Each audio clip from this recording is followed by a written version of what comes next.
আসসালামু আলাইকুম। ওয়ালাইকুম আসসালাম। ভালো আছেন? আলহামদুলিল্লাহ। বসেন।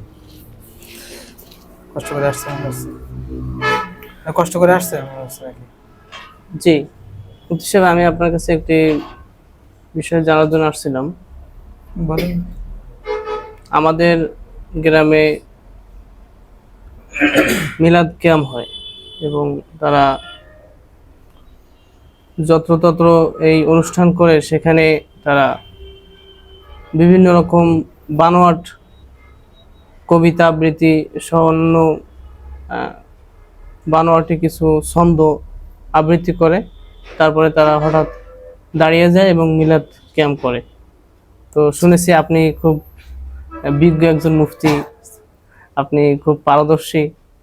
তো কেমন পারেন আমার এই মাসালাটার একটি উত্তর দিন তো। আসলে ভাই, আপনি যেটা মনে করছেন, আমি আসলে তেমন কিছুই না। এই মানুষ বিভিন্ন রকম বলে আর কি। আমার থেকে বড় ওলামা কেরাম আছে।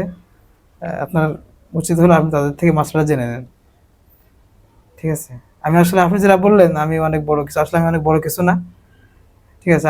আমি আপনার প্রশ্নের উত্তর দিতে আসলে সক্ষমতা রাখি না। আমার থেকে বড় যারা আছেন আপনি তাদের থেকে মাসলা জেনে নেবেন, এটা আপনার জন্য ভালো হবে আর কি।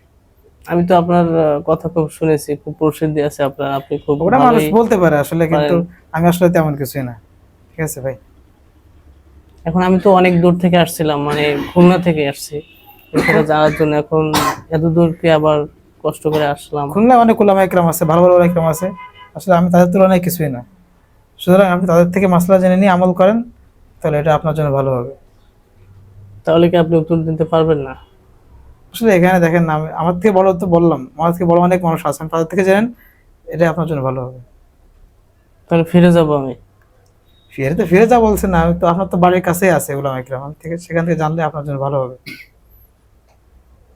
ঠিক আছে, এখন আপনি যেহেতু বলছেন, তো আমি খুলনার ওলামা একরাম থেকেই জেনে নেবো ইনশাল্লাহ।